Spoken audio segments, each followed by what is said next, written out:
Okay. Hello there, everyone. Julija Simas here for the Cosmic Intelligence Agency. We've gathered today, streaming live on Facebook, and a whole great bunch of people on Zoom here to talk about Uranus and the North Node, but not so much about the mundane world or your personal charts. We're looking at Uranus and the North Node with a particular backdrop story, and that is the kind of movements and changes of astrology in regard to Uranus and North Node conjunctions. Now, I've brought online with me today two amazing astrologers. Maurice Fernandez, many of you know, evolutionary astrologer, big community presence in the astrology world. Welcome, Maurice. Thanks for being here with me for the CIA. Maurice just recently did a video on Uranus and the North Node, as we know, the conjunction coming up at the end of the month, and we'll talk about a bit about that. That's why I've kind of invited Maurice, because he's done a lot of research, and then the wonderful Cary Caton, who again the community of astrologers know because of his amazing work with Mercury, synodic cycles, Venus, magic. You know, it's wonderful to have you here to kind of bring the cosmos down with us. Right down on. to earth. As above, so below. That's right. A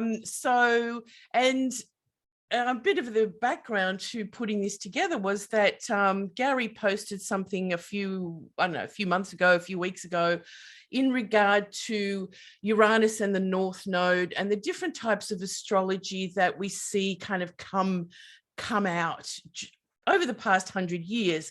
And it stems from, and this is what I remember, because I remember reading the PDF that we can no longer find, and it was Robert Blaschke, the late Robert Blaschke. I think he passed in 2011 or something. In around 2007, the last time Uranus was conjunct the North Node was in Pisces. Around the time of the Blast Astrology Conference. And Robert was there, yes? Yes, that's right. So years later, I think, I don't know how much later, maybe 2012 or something, I came across that PDF. And it was written about, you know, the types of astrology that we see with all of the conjunctions of Uranus and the North Node. So I became very fascinated by this subject. And the more I looked into it, the more, let's say, how accurate it is to it's really... easy to see. It's so easy to see. I mean, I did a thing on Twitter. I did a little post, and one of the guys that follows me, and I now follow him because he did a really good job. His name is Dan Waits. He wrote a little blog post on it, and he's like, I saw this thing and Gary was talking about, and I looked it up, and my goodness, it's easy to follow. It's like easy to follow. Yeah. And not only, sorry, Gary, but just, I did more kind of work as well myself and wrote an article, but the North Node of Uranus is one thing, but it's even Uranus through the signs, like, because Uranus and the North Node only meet every second sign, like in a sense, and then there's Uranus through a sign without the North Node, but it's even still very prominent. We'll because see it's on the South Node too. And then Maurice has done the work on the South Node. No, I mean, the thing is, it's the cycle of Uranus in a sign is 7 years. And the cycle of Uranus on either node is 7 years. So it's going to be one time on the South Node, one time on the North Node, every 7 years. Right. Yeah. So it's pretty easy to kind of, you know, let's say work out or just kind of think of in your head. And, you know, Uranus cycles are the perfect sort of timing, as we know, like, you know, generational for the shifts in generations. So, yeah, Gary, what were you going to say? Oh, it's just a lot of fun. And I remember feeling the same way when I first saw that when Robert did that. I was like, oh, wow, that's brilliant, you know, because it seemed, you know, when I made the Twitter post, for instance, you only have so much room in a tweet, right? And it generated a lot of interest. It's probably still my most liked Twitter post or whatever, because, you know, because it's so easy to see. I mean, in the 70s, you had a conjunction in Scorpio, And that was when psychological astrology was really popular. And then along comes the 90s, and you have a conjunction in Capricorn. And then the traditional astrology kind of takes over. Yeah. And there's a little bit of tension there, right? Even, you know. And so it's pretty brilliant, and it's fun. And I think it's going to be, and when I saw that you did like an extended article with it, I was like, oh, wow. Yeah, we should have a conversation. So yeah, so that's how it all came about. And I'm just going to share the slides because we're going to get deeper into, you know, all of these aspects. Can you see my slide there? yes, ma'am. Yeah, cool. And I can see you guys in the corner. I can see the chat. So yeah, so Uranus on the axis, let's just say, yeah. Or the dragon, yeah, Uranus with the dragon. Hope you like my graphic. Caput Draconis. That's it. That's it. So here is, you know, can you still see my slides? Yeah. So Yeah, but you could make them full screen, right? yeah, okay, yeah. Is that okay? Is that bigger? Can you see the Robert? We just see the first one. Okay, so it stopped sharing for some reason. Oh, stop it. Why are you doing that? Oh, there's Robert. Yeah, I see him now. No. Okay, so no, it's supposed to play the full screen. So share window, play slideshow in window, and then it stopped sharing. Ah, you bugger. Sorry. What software is that? Oh, this is just on my Mac, but I mean, anyway, it's for some reason. Oh, that's bigger. There you go. Yeah, but it should be playing. Anyway, I'll play it like this. There you go. How's that? Ah, perfect. Right. Yeah. Perfect. So this is this is Robert and his astrology chart. So I just found it really fascinating when we talked about doing this and picked the date that was convenient for all of us, is that the sun is right on his Uranus today. Hey, God Robert. bless you. God bless you, Robert. Isn't that gorgeous? You kind of think we're doing that, you know, we're doing it's good timing overall, you know, to be doing this. On his nodes, right? And on his nodes, and the nodes on his sun, right? Yeah, and and the conjunction is on his 9th house, you know, which is interesting in and of itself, right? Because 9th house is like, you know, study and international stuff and all that. So that's also interesting. Yeah. So, you know, as astrologers, I think, you know, probably many of us might have seen that. Has anyone also read, you know, the article that Robert once had, or know where it is?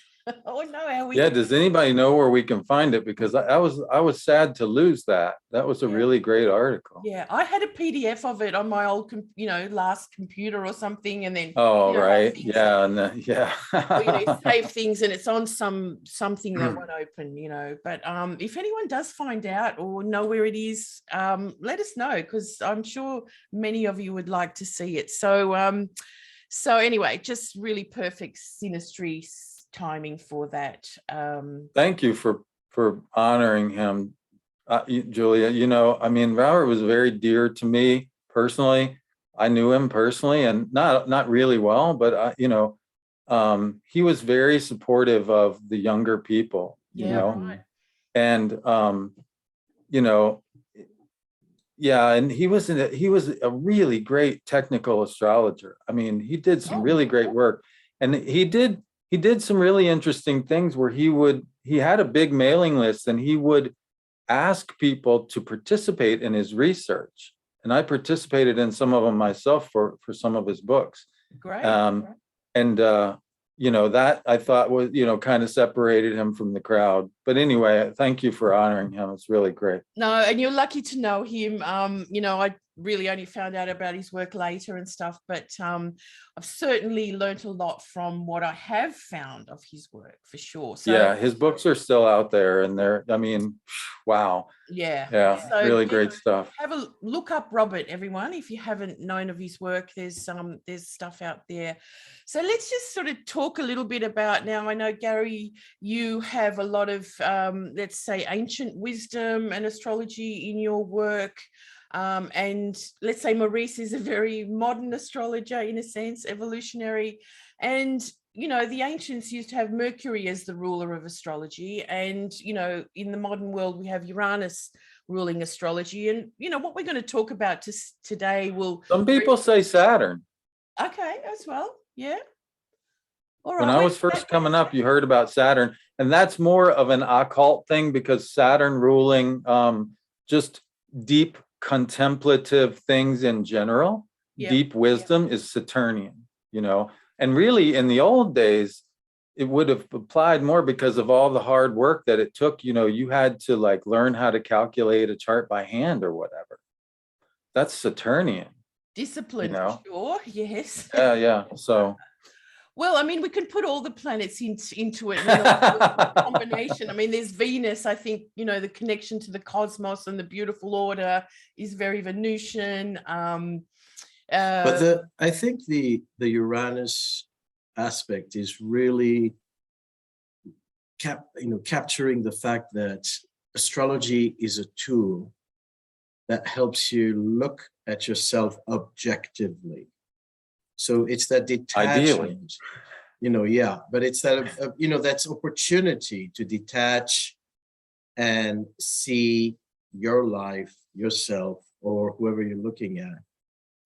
If you can get the politics out of your head for 5 seconds. But that's what makes a good astrologer. If you're not a good astrologer and you bring the politics, then, it's not going to be that Uranian refinement. But by archetype, from an archetypal point of view, it represents this more objective ability.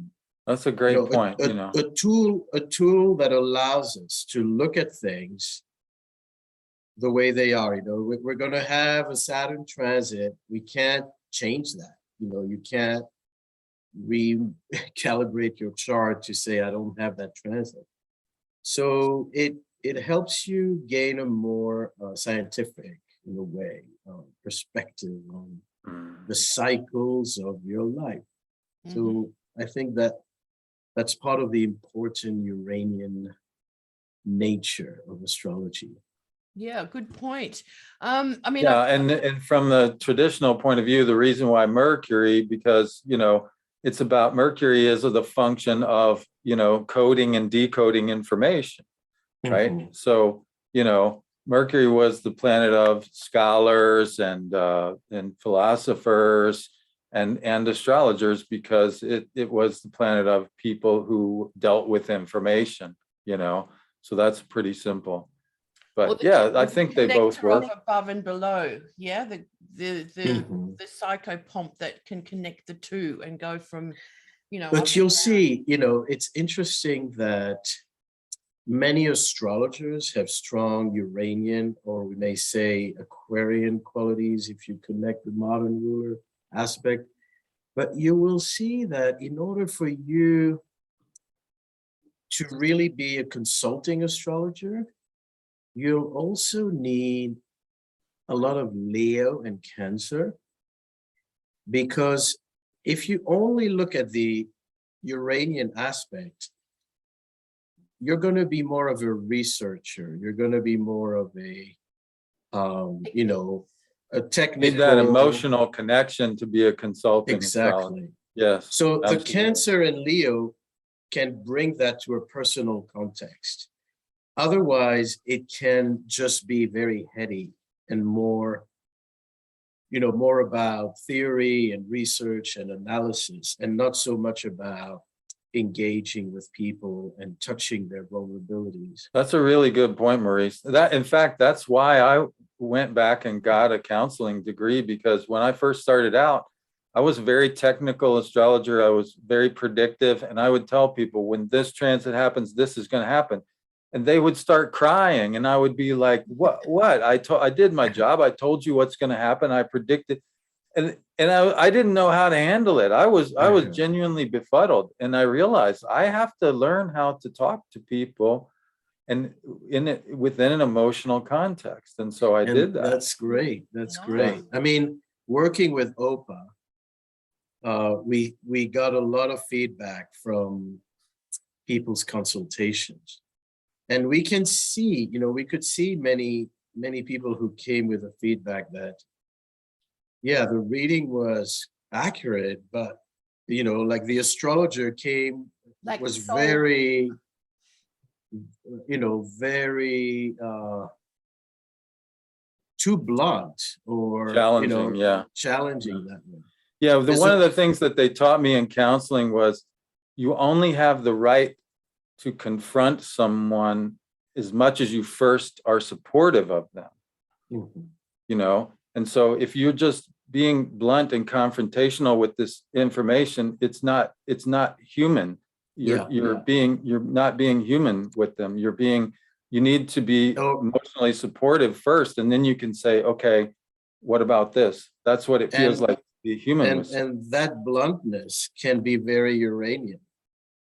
It's like very dry facts that can be hard to swallow. Yeah. Someone is asking in the chat, why do I refer to Leo?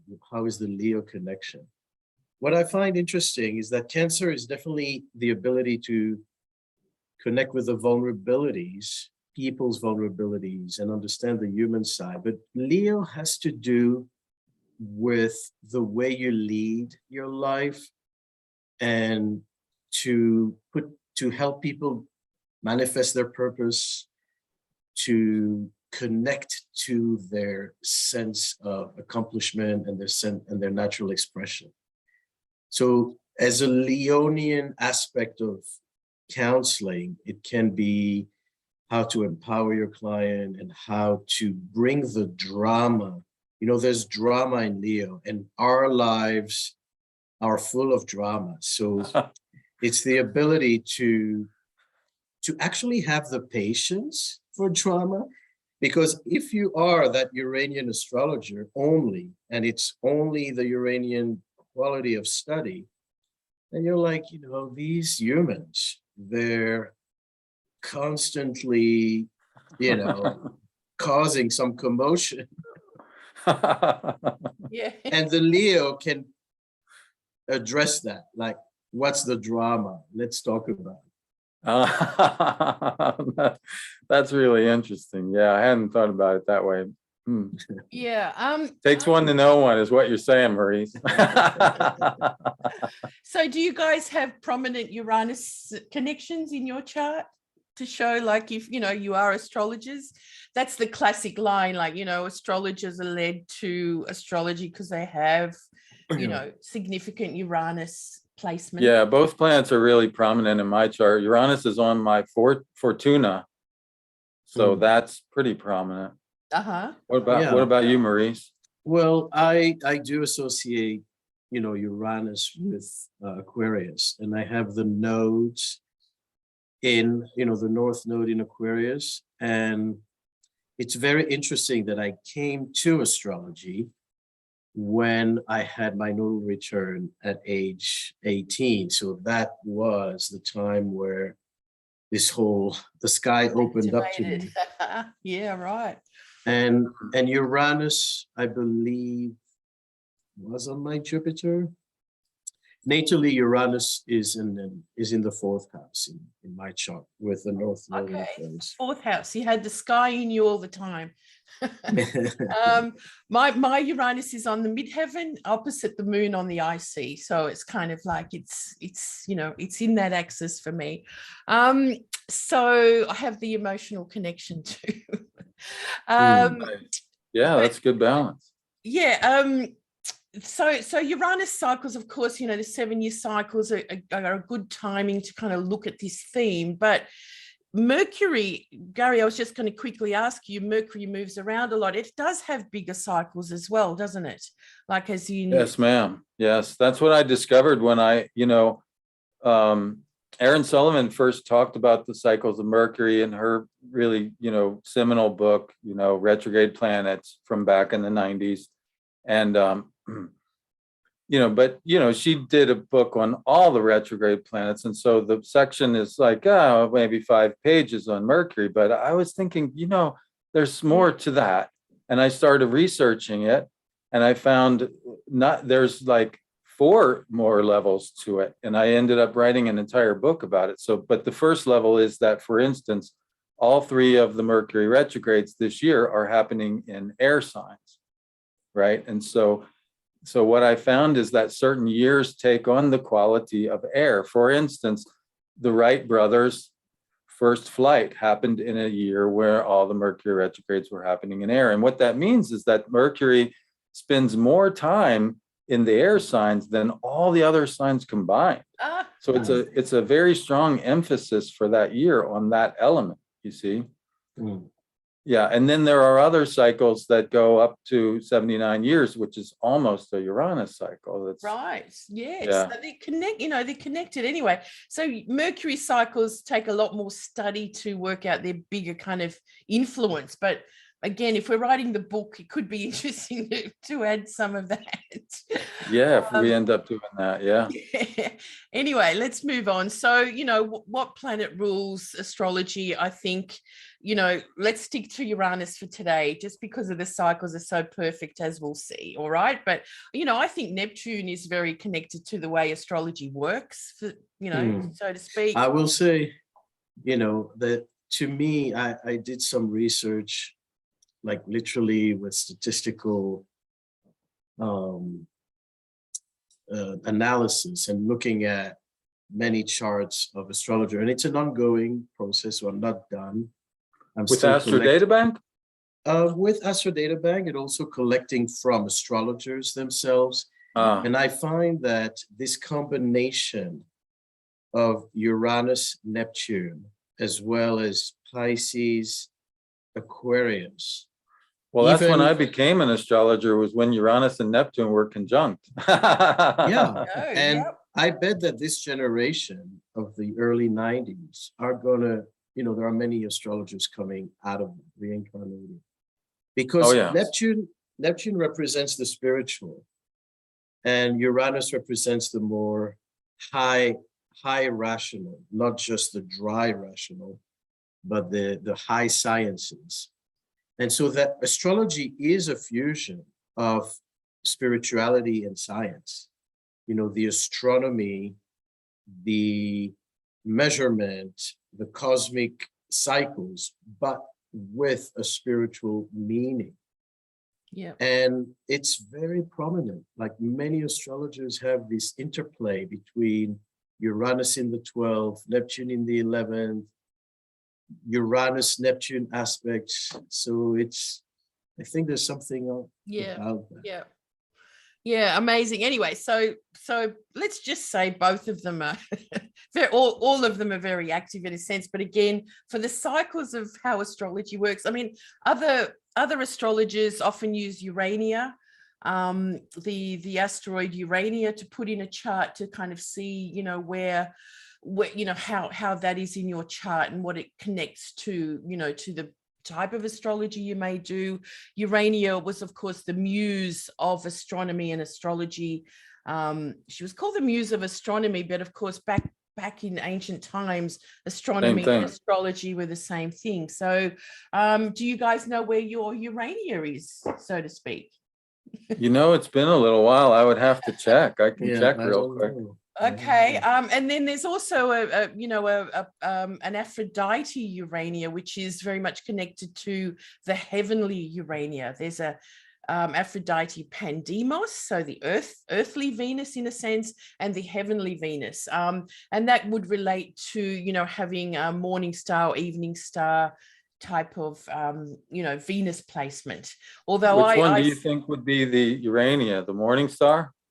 Well, actually, I've looked at it a little bit differently, as opposed to, east or west, morning or evening star. I'm actually looking at it more, the Venus in superior conjunction and behind the sun is the one. Right. You know what I mean? So it's more like I'm not crossing the circle down the middle, but across. Right. So there's, as she gets closer to the earth, she's the earthy one. So that would have to do with your phase of Venus. Anyway, we'll leave that for another time. But again, for students, I often say, find out where your Urania is. It might be quite interesting to look it up. And also we'll see in some of the charts where she is during these amazing sort of time. So a quick look at Uranus's discovery. What I wanted it's an amazing chart. Discovery's charts are always so fascinating. And of course it was the first planet to be discovered, so it's even more fascinating. It seems very Plutonian to me. Scorpio rising, Uranus in the 8th. It's like, ooh, there's a dark side here. Well, he changed the world, right? Yeah, but there's also like a dark side to technology. When cell phones first came out, everybody was like, ooh, a fun toy. And then later it's like, oh, Facebook is making me feel bad, and it's like, hello. Yeah. There's always a double side to swords. They cut both ways, True. I like that. Seeing that Uranus is in Mercury's sign is a really kind of cool connection. And as you say, he's in the 8th house here as well, the Scorpio connection, the 8th house connection as well. The sun is squaring Uranus and squaring Saturn and somebody mentioned in the book that it's about to have a nodal return. That's interesting because Uranus is about to cross its own node also. It's really interesting that Herschel discovered Uranus about the time when it was crossing the ecliptic. And I'm assuming he was looking at stars near the ecliptic for a reason, right? Yeah. And it just happened to be that part in the 84-year orbit where Uranus was crossing the ecliptic. So that happened to Pluto as well. Absolutely right, sir. Yes, sir. And, the very first astrology book I ever read, had this information in there. And I thought at the time, wow, like this is, and then I couldn't find anything else about the planetary nodes, but Grant Louis in his book, Astrology for the Millions, he mentions United States of America was founded when Uranus crossed its node.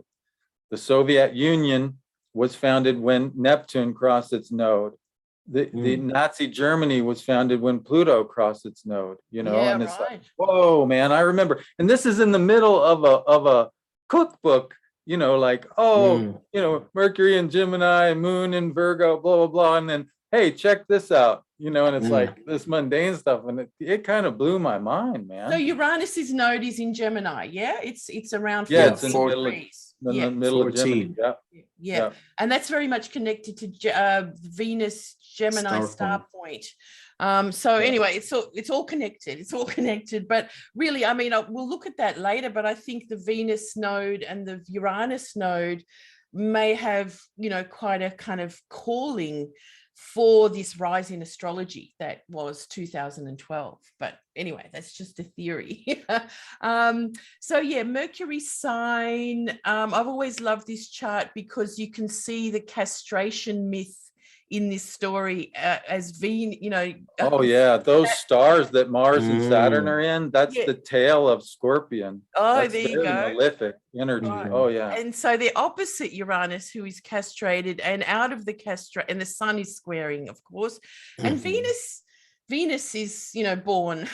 Venus, in the 4th house, Conjunct Familo, a royal star. And the star was named Georgius Sidium at first because he, of course, gave bow to the king of whom he was in service to, Right, yes. So, he was called that's Georgius for 100 years or so, wasn't he? Anyway. I don't know how long, but he did, he did the right thing, oh, great king, I named the star after you, Yeah. So back in the day, astrologers, if you didn't get along with the king, you didn't have long on this world, man. Right. We know what I'm saying? Yeah. Very good. Mars is at the galactic center back then, so that's kind of an interesting impulse as well. And anyway, it's just a chart to keep an eye on. I mean, maybe somewhat for as well, when looking at Uranus and how it's connecting to things. So now this is the sequence of Uranus North Node conjunctions over the last 200 years and going ahead into 2100. So we can see that they meet about every 15 years. In the sign of Taurus, they only meet every 2 cycles. So of Uranus, that is, or around that time, don't they? We'll look at that chart in a minute. But, you know, you kind of get a sense of, you know, how, let's say, pretty well timed it is, isn't it? Like Uranus is, it's just like, you know, spot on time, you know, just not shifting around. Uranus has a very circular orbit. It's not eccentric. It's very circular, actually. It's crazy, isn't it? For the most eccentric sort of planet, it does, you know, rotate the other way, but it's sort of on its side and doing all this weird stuff, but within a very tight circular orbit. Yeah. And then Neptune's got even a more perfect one or something. Neptune and Venus, that's right, aren't they? Or some, you know, yes. So it's interesting.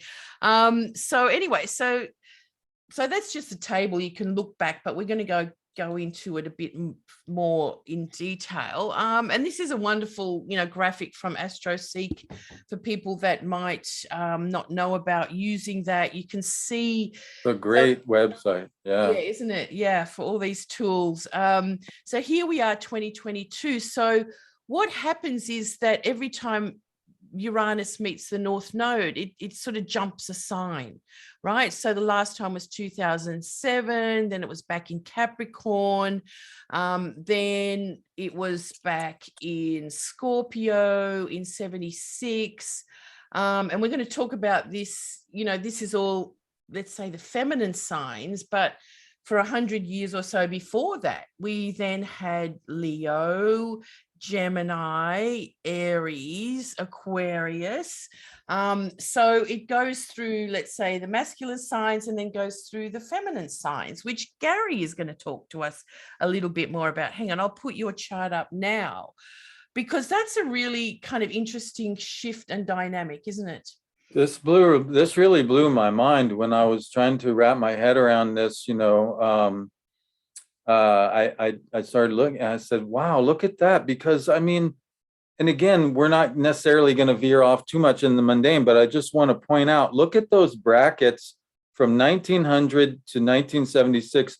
That just happens to bracket the biggest explosion in technology in human history. You know, we went from not being able to fly at all to the Wright brothers and then to the moon in that one period. One human lifetime, you know.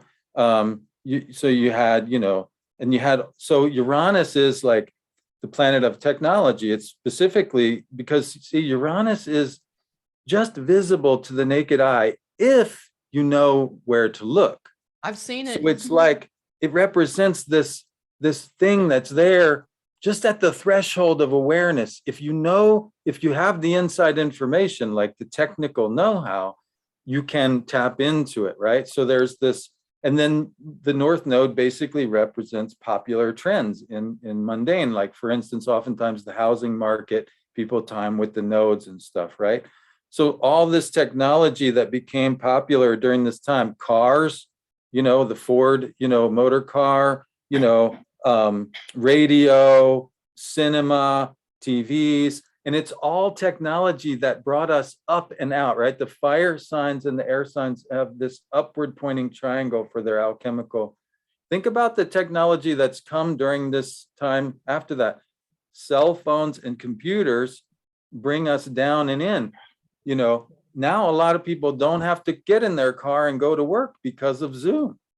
They can stay at home. So it's a different kind of technology. And now a lot of people don't even talk to each other on their cell phones. They just text, right? It's actually not cool to just call someone. You should text them first or something, apparently. I wouldn't know. I don't have a cell phone. It's disturbing someone more, you know, it's almost like you text, hey, is a good time it's like, but you see what I'm saying? The technology since then has been more about privacy and like, or the violation thereof. But there was this tremendous burst of energy up and out. I mean, we went to the moon in like, what, 70 years? It's incredible. But yeah, so, you know, just to go through this, you know, very briefly, you know, if you look at some really big astrologers from this period, like Dane Rudjar wrote the book Astrology of Personality back in 1936, which is in that, I mean, that Aries saw an explosion of big names in astrology. Grant Louis was active. I mentioned Grant Louis before. And Grant Louis is really interesting because he did something similar to what Robert did. He wrote that book, Heaven Knows What, which was 1935. He wrote that book based on a questionnaire that he sent out, you see? So here's that. See, these people weren't basing on tradition. Now you can say that's maybe not a good thing for people who are heavily traditional. They, oh, it was unmoored from tradition. It's like, well, but at the same time, he had that true objectivity that Maurice, he wasn't blinded by the dogma of tradition. He said, let me ask people, what is your experience? And he got the questionnaire and then he wrote the book. And that book is extremely insightful. I mean, it's really amazing, Pioneer. And then, sorry? A pioneer. Yeah, absolutely. Both of those guys were really pioneers. And it's interesting because what I'm starting to see is this, what Maurice said about, the sort of technical engineering sort of brain of Uranus or whatever. This period was really where a period of like technical innovation. There were astrologers like Charles Jane, who like was heavy into declinations, which is a modern technique.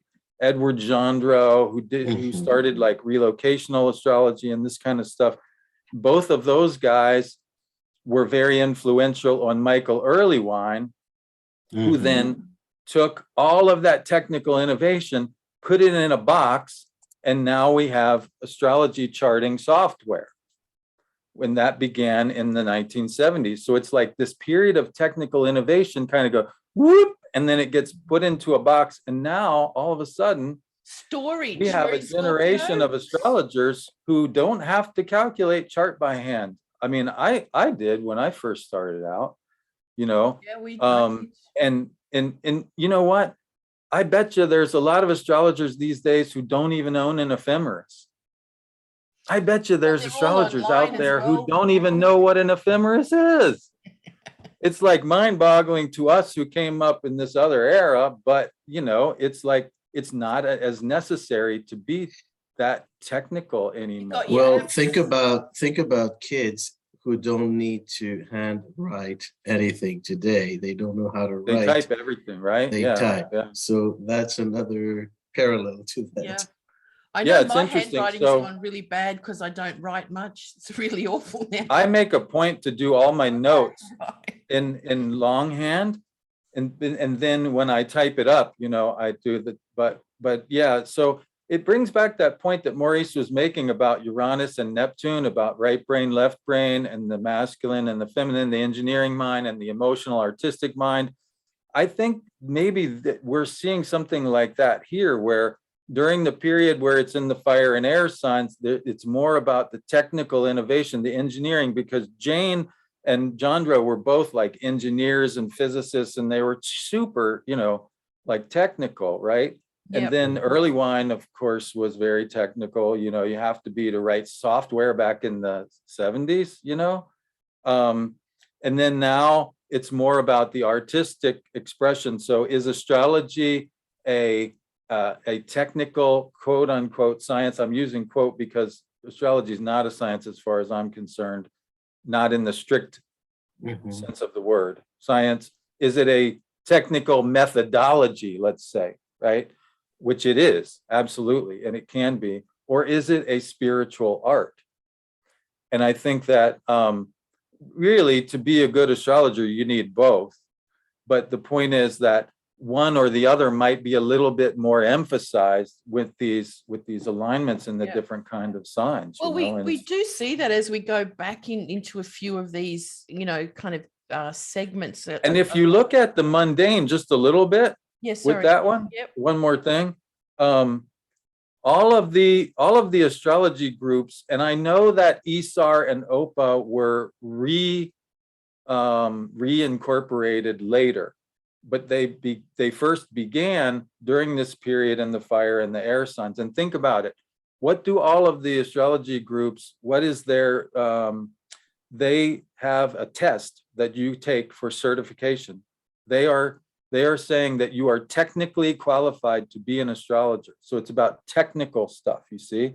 Whereas if we look back in the previous cycle where I have the Taurus one before, this was in 1855. This is when the book, The Doctrine and Ritual of High Magic by Eliphas Levi was published. So back then it was about being initiated into a spiritual order as a sort of astrologer priest, you see, or priestess.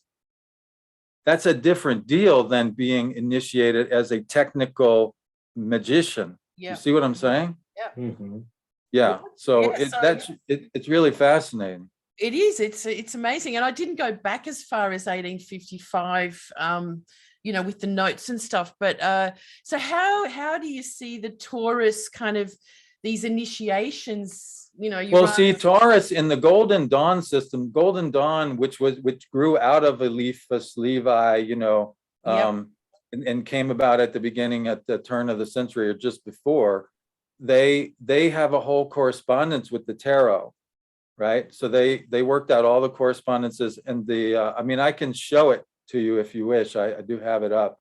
But in this one, the Taurus represents the Hierophant. Yeah. And the Hierophant is the head priest. Hierophant goes back to the Eleusinian mysteries. So the Hierophant was the head priest of what? An agricultural cult, a fertility cult. You see, so there's the Taurus. See? And Levi was a priest. He was a Catholic priest, actually. And then he kind of got veered off. And they didn't like that very much, of course. But so there's a connection with the Taurus through the archetype of the Hierophant, you see. Yeah, right. So it's more about being a spiritual priest or priestess than it is being a technical, scientist or whatever, Yeah. Oh, and there's been such a rise in tarot and astrology as well, hasn't there? Like this. And magic and yeah. What do you call it? Making it's not talismans and all that sort of magical practice is really big at the moment. So it's not so much about the technical, it's very much, as you say, about the sort of soulful and spiritual connection that we have with astrology. Right. And evolutionary astrology is probably, Maurice, you know more about that of course than I do, but my take on it is that it is very much centered in spirituality, not so much in the heavily focused in the technique per se. Yeah, the concept is spiritual, but there are methodologies. The concept is understanding that there is an evolutionary intention to your life, that you're not here. You came here for a reason, yeah, for a reason. And so spiritual reason. That's what I think also the beauty of the Uranian Neptunian fusion. We kind of need both for astrology.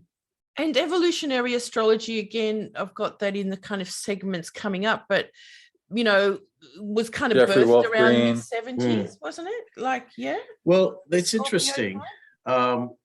If you look earlier, it's not, when we look at these dates, we're not just looking at what was published when, but also when the astrologers were born. And many very, I would say, prominent, influential astrologers who started the psychological spiritual movement were born in 1946. 1946 was the day. I've got those charts. Maybe we'll wait for I've got those charts for. So what I'm saying is that in 1946, Uranus was conjunct the North Node in Gemini. And this generation of astrologer, who's Liz Green, Jeffrey Green, Stephen Arroyo, and those are the ones I remember, were then active in 1976 when Liz Green released her first book on Saturn during the 76 conjunction in Scorpio. And the following one in 1984, when Uranus was conjunct the South Node in Sagittarius. That's another slide I'd like to talk about, but the one that I was referring to in 1984, when Uranus was in Sagittarius on the South Node, that's when you had, Stephen Forrest releasing his Sky book and Jeff Green releasing, the whole evolutionary astrology picking up. That's when you had the first astrology, some of the first important astrology conferences, including UAC, including NORWAC. It was all around the 84 conjunction. Uranus on the South Node in Scorpio, yes? In Sag. Oh, in Sagittarius, sorry, in Sag. Right. Now, yeah. Okay. What I wanted to show here, the interesting thing, I only demonstrated the Taurus Scorpio, but you see that Uranus meets the North Node, then the South Node, then the North Node, then the South Node around the same degrees. So you have a repetition of these meetings and generational influences where those degrees occur. So these degrees become very, very important. So when we have this upcoming Uranus in Taurus in 2022 at 18, between 13 and 18 is that zone where Uranus meets the nodes, either south or north. And I think it's fascinating to see, because Uranus cycle is so symmetrical and its eccentricity, is very limited, it becomes very symmetrical. Yeah. And this is true for all signs, not just for Scorpio Taurus. Yeah, it's doing it all the time. Yeah. So a really good one to follow in that sense. So let's move on. Now, Uranus, I called you Uranus, Maurice. Maurice, we just put this this chart in because of the connection to how amazing the big changes in the world. We can't go through all of them that have, taken the leaps of astrology, but I think that's a big one. Yeah. This is when Copernicus released his writings about the sun being the center. Which he was very hestant to do for a long time, because he thought it would get him killed. And so he waited until he was almost dead and then released it. He died 2 months later, basically. Yeah. And you see this incredible, think about how we thought on Earth we were the center of the solar system, at least. And then we realized we're not. See this motion from Leo, we are the center, to Aquarius, we are part of a larger system. So that Uranus, ruler of the North Node, back to the South Node, is kind of objectifying and making you realize from a more scientific, detached point of view that you are not the center of the solar system, let alone the center of the universe. It's important to understand here that we didn't think we were the center of the solar system. We thought God was, and that there was a series of spheres coming from God down to Earth, and interestingly enough, even in the Ptolemaic system, the sun was still at the center because there were 3 spheres below the sun and 3 spheres above, so it was still centered. The sun was still centered in a way. But it's important to understand that they didn't have that level of hubris. Really, it was a God-centered, God was in the highest heaven, and then there was a series of heavens. And that is, in fact, how the Kabbalah is formed. Kabbalah is formed in the... Sorry? And the chakra system. Yeah, exactly. Yeah. 3 and 3 in the center.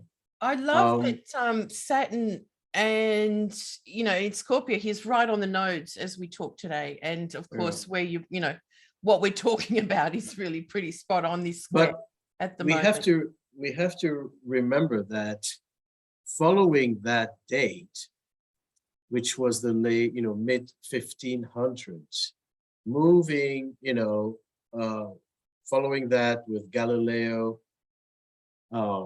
gradually astrology from that point on, as the heliocentric system becomes better integrated, because as Gary was saying, the fact that this book was released, it took a while for it to sink in and to be accepted. Couple hundred years. So the 1700s, about 200 years later, when the heliocentric model was integrated, that's when astrology started to fall out of favor, because people said, people say, well, we're not, planets don't revolve around the Earth, so astrology is bullshit.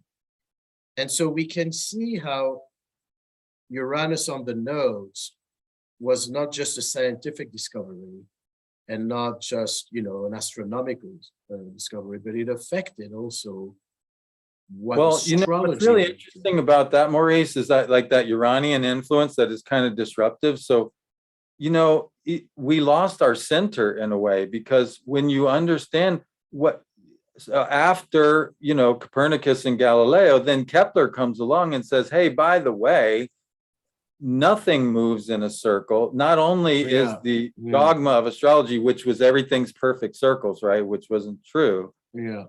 But not only nothing moves in circles, like even the orbit. And in fact, even the sun is not at the center of our system. There's something called a barycenter. So we lost our center. And I would argue, I don't know that we've gotten it back. Because what happens is the Earth as orbits by Kepler's definition are ellipses, and the center is in one of the two foci. Well, what's in the other foci is nothing. So there's this existential experience of nothingness that wasn't even part of the human experience before. And now all of a sudden we have nothingness. Because why? Because the model gives it to us, and I think we're still sort of, to use maybe not appropriately, and if so, forgive me, but to use I think we're still sort of traumatized by this to some degree, but spiritually, sure, I mean, it's such a graphic, a representation of moving out of Leo into Aquarius. It's perfect, isn't it? Wow. It's just so. And just as this week has come, we've got the amazing James Webb new universe photos. So again, very much aligned to the next leap in kind of it's looking amazing. out there. It's amazing how this and it's gonna keep coming up as Uranus travels around the North Node. Now we have they reactivated also this month the CERN center, where they have this huge underground collider, and trying to break the atoms and the God particles. So all this has been on hold for several years because they were doing maintenance work. And now that Uranus is on the North Node, they're reactivating it, and they're and look at all the heads of state that have stepped down. I mean, today it was Italy, what is it, Sri Lanka? There's all of these heads of state that are falling by the wayside. And it's Taurus stuff, money established, and it's because of financial difficulties that they're getting into these rows about, Yeah, right. Which is, Taurus, money, finance, resources. I mean, they're all the things that are really kind of on the top of our, heads at the moment. Climate change, very much, all these issues about what we're moving into. And of course, the exact conjunction, which is at the end of July, it's not about that date, is it? It's about how it's culminating into now. But that date has Mars there, so we're gonna feel we're gonna feel that day. So Taylor is saying rouse, something rouse, interesting. like Mars, rouse fights around what? Resources, right? And Yep. and disagreement about what is the right technical attitude towards them and stuff. I you mean, know? this Mars is going to create more protest around the inflation and issues like that. And, we can see what's going on in Sri Lanka. And to also affect other disruptions parts. to the supply chain. I mean, look, I don't think those are going away. I think when the government steps in and says to someone, I know how to run your business better than you, you have to now fire people because they won't take a vaccine, blah, blah, blah.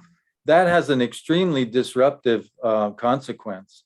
And what's happening is now the airlines, for instance, they fired a bunch of people and now they don't have enough people. And it's just round and round and around. And I think maybe, it would be nice that it would get back to normal. But I think maybe like this is going to take a while to work out, and people are really fed up with it.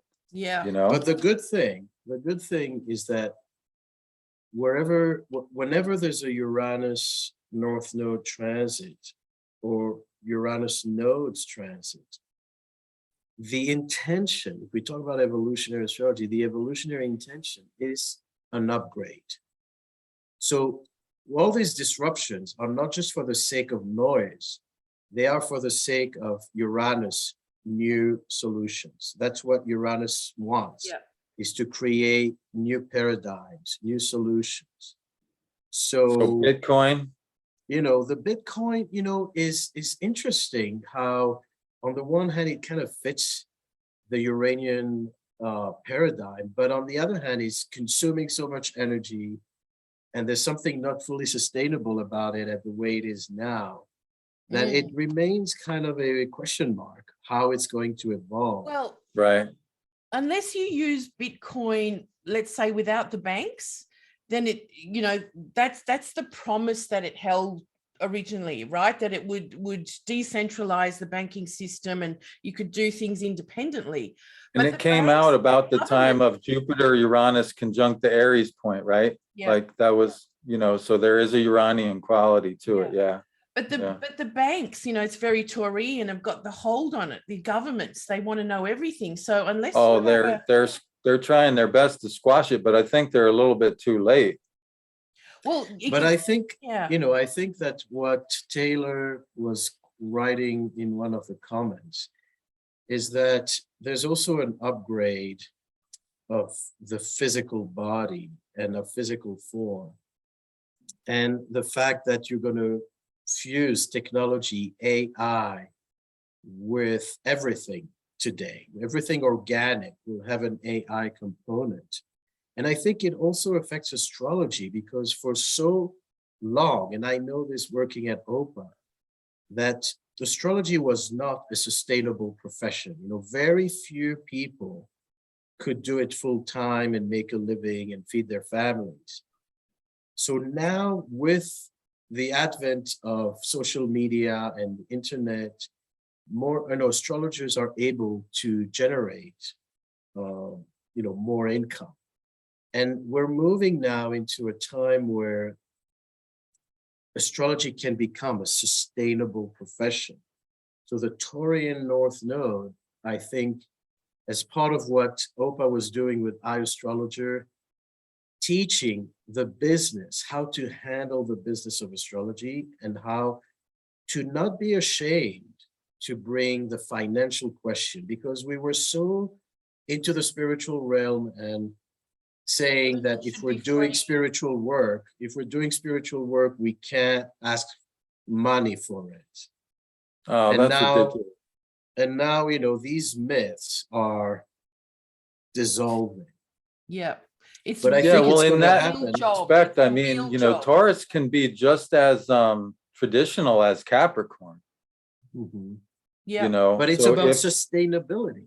Like it's not enough to just want to do something. It needs to be reliable on a practical level.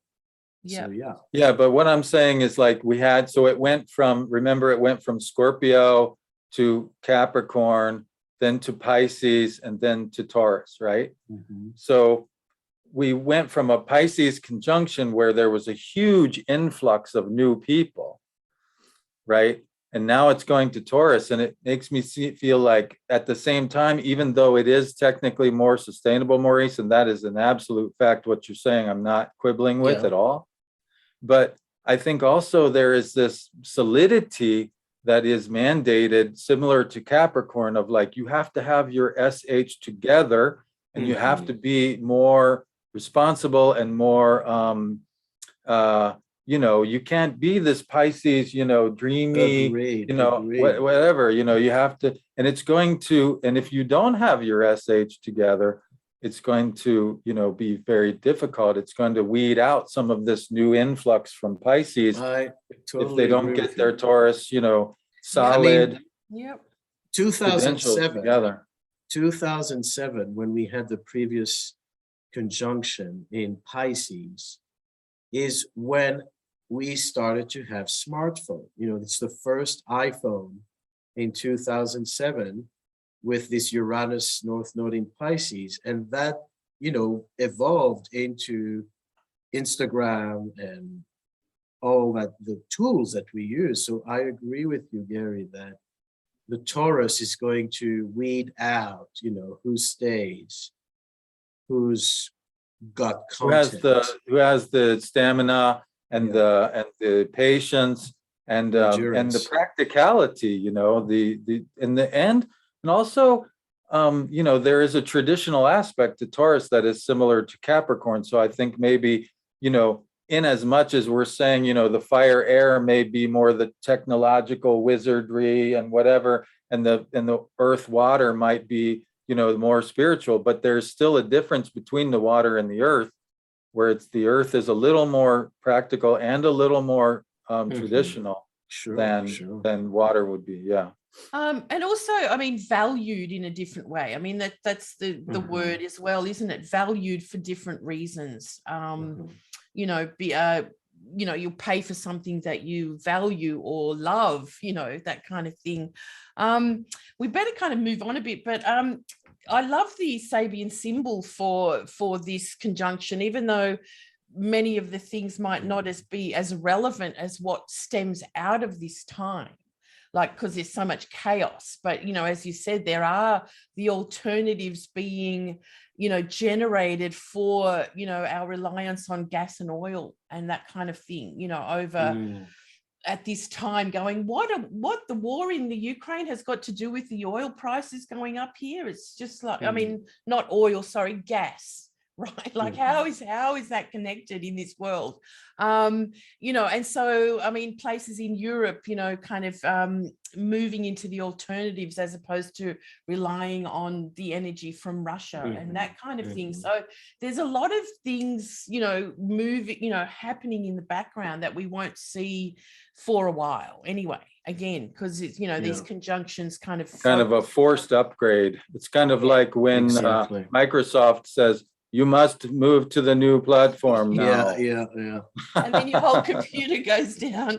But the new continent is rising out of the ocean. That's quite sort of a lovely symbol to think about what and how new, we're on that edge of all these really big shifts in the world with Pluto going into Aquarius and all that kind of stuff. But let's move on because we won't get a new old continent. Is it Atlantis? Maybe. That'd be nice, wouldn't it? So listen, just a quick, we've talked about a few of these things, but now getting back to Uranus through the signs and, the kind of shifts in astrology, there's a lot of gaps here. But if we just go back to, 1870, 20 degrees of Cancer was a conjunction, and we saw the Theosophical Society established which is a really kind of big part of how, the world embraced, the esoteric and the spiritual and, put it into a place, and it's in Cancer. How beautiful is that? It was the Theosophical Society, was kind of a crazy center, but it was instrumental at the time because we emerged from an extremely scientific mindset with Descartes, doing what he did and saying what he said, suddenly having the Theosophical Society that started to import Indian philosophies of reincarnation and merging the East with the West more, that was kind of a catalyst for a lot of what, evolved into the 20th century. So the movement itself was kind of, I would say, crazy in many ways. There were so many dramas there. But I shared the charts with you. I've got them next. I just want to just kind of go through this. Oh, hang on. Well, we can go forward and back. Yeah. So the charts of these. So Blavatsky and Besson both have Uranus on the nodes, but both, Besson has it on the South Node, and Blavatsky had both Jupiter and Uranus on the South Node as well. And she's born on an eclipse. So you see that they come with this new vision. And they, on the South Node is kind of an asset. It's something that you are delivering, that you bring with you. And they ushered in this new paradigm. So I think it's fascinating to see that both of them and their successors, one followed the other. Yeah, no. How these two women redefine a lot of the spiritual movements forward. Yeah, made such a big what do you call it, change in the world. If we just quickly go down again, this is for the book, maybe, to be extrapolated. Oh, hang on. I got to go the other way. So the green markers are, of course, the conjunctions with the North Node. But if we go through, there's Lilydale was also a spiritualist center was set up in New York around that time. I haven't collected a lot of info, Gary. You've said a few things here and there, but anyway, it goes through Leo, Virgo. We've got Sidereal around that time, doing a lot of work with eclipse judgments and the system of rate. Is rate like radix in this sense? Would that be the transits, working with transits, or directing astrology? I'm not quite sure. I was just taking some notes.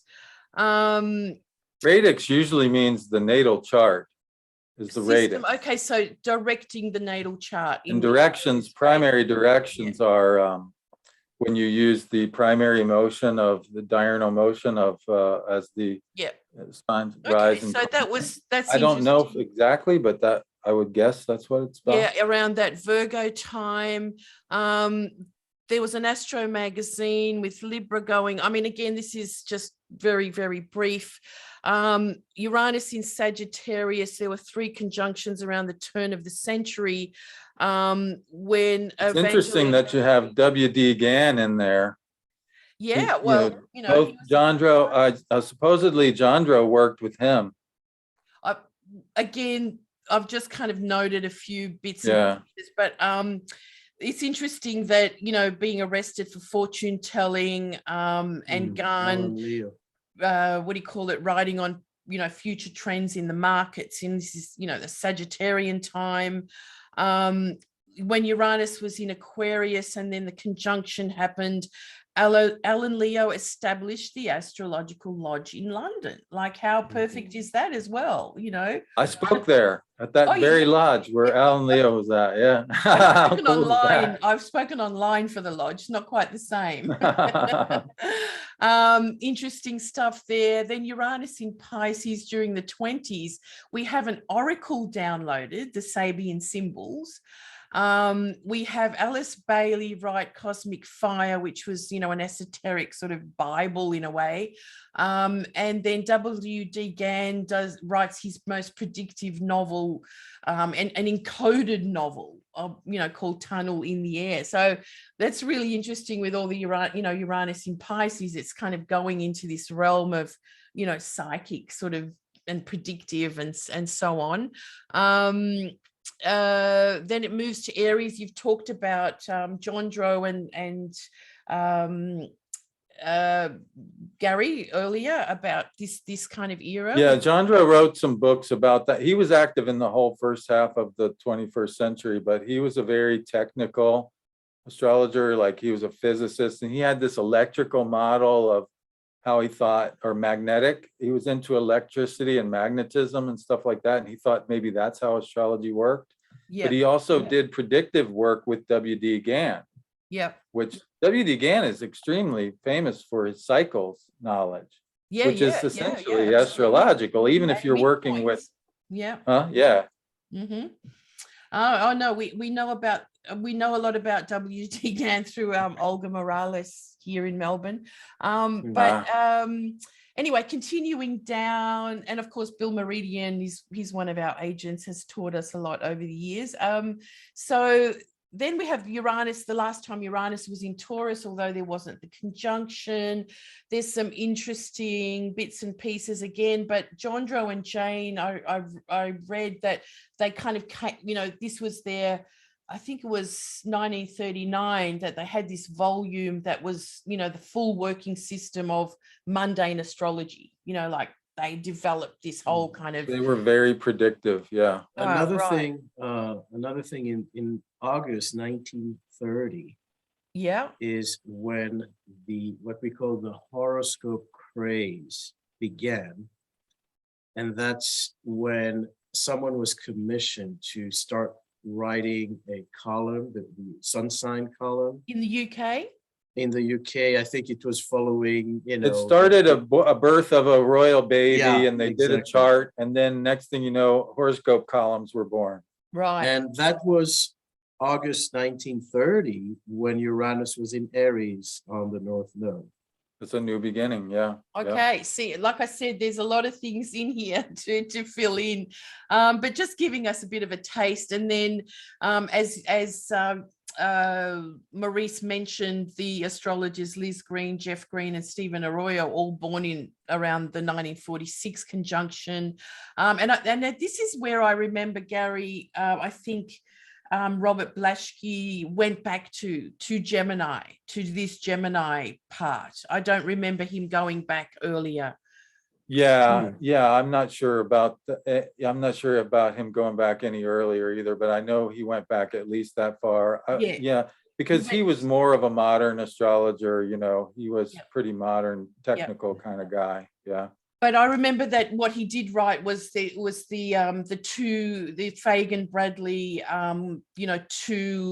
two zodiacs working at once kind of combination happening. Right. I mean, how Gemini is. There were a lot of really good sidereal astrologers tend to be very technical dudes because, it attracts that kind of mind to be able to think in different ways, Yeah. So. Yeah, it's very interesting with the Gemini, right? And so we're coming back to Uranus in Gemini, but of course we're not having the conjunction, but it's still going to be really interesting what develops, in that time with Uranus in Gemini. So let's push on. Uranus in Leo, again, don't have a lot of information on there. I thought this was the time that the sun signs returned to the world. Okay, so it was a lot earlier. Carl, probably another wave of the sun signs. The 1960s is when what's her name, the Linda Goodman, she wrote the sun sign book. 1968. Well, it says here that so I've got 1974. She wrote it then. That's her love signs. She wrote the sun signs. That's what it was. Okay. I knew there was something there. Again, I put a lot of work into it, but there's a lot more to be done here. Then Uranus in Virgo, the age of, sex, drugs, and rock and roll. The biggest thing is, hair, which is kind of interesting because of Virgo being connected to the Berenice star. Is that right, or is that more Libra? It's the Coma Berenices, the diadem. Is that the Alpha Coma Berenices? That's in Virgo. Yeah, it's in the same degrees as the stars of Corvus, the crow. Anyway, I just thought that was interesting. But the age of Aquarius was in a sense born, although Dane Rudhyar wrote about it being, starting in 1972, I think. Anyway, there's a lot of astrologers you could name there as well. So then in the Scorpio period, Linda Goodman's Love Signs is the best-selling book. And as you were saying earlier, the rise of psychological astrology, Liz Green, all that sort of depth psychology coming back into the Jungian. foreground.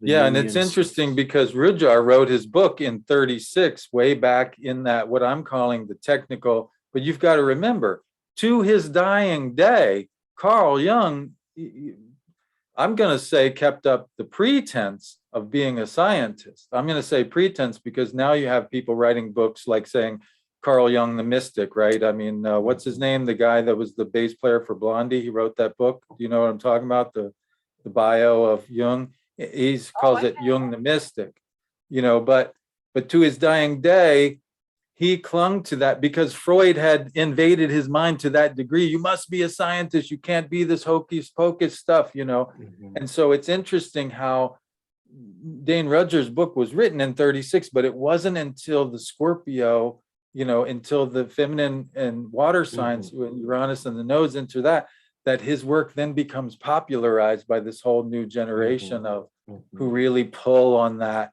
Jungian approach. I mean, Liz Green, I'm going to say claimed to be a Jungian. I mean, she was Jungian, but there was some issues with her credentials. But she uses this, her approach, whether the credentials were or were not there. She brought the depth psychology, and she was a Jungian, right? The beginning of evolutionary astrology was as a term, because evolutionary astrology emerged from Dane Rudhyar, essentially. He is the one who, initiated, planted those seeds, calling it humanistic. Back to that Aries conjunction, there were the seeds planted, and it set, and then the right time for it comes along, and boom, it flowers. Right? It is. Like the desert, all of a sudden you get the rain, and the desert flowers come out.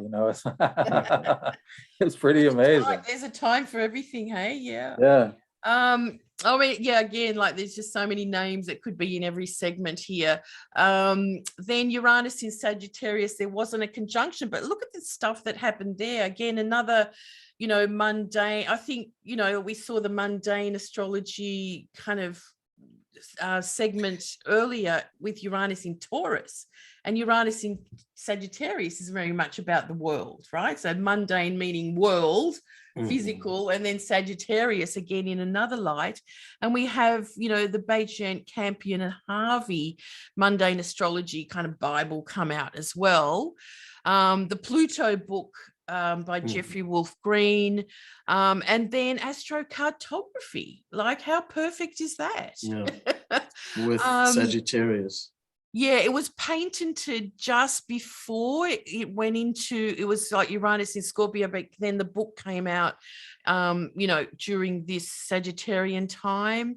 And these conferences really booming, the NORWAC and the UAC is also educational, like the whole Sagittarian, Sagittarian teaching astrology more, traveling widely, conferences, traveling. And as I say, most of those organizations were founded back in the day when the conjunctions were happening in the fire and air signs. So then you get Uranus moving. It's in this period where the conjunctions are happening in the feminine water signs, but Uranus actually moves into a fire sign, and these organizations that were founded in the fire and air period, if you will, epoch or whatever you want to call it, they begin to have these worldwide conferences. So that's interesting. Wow.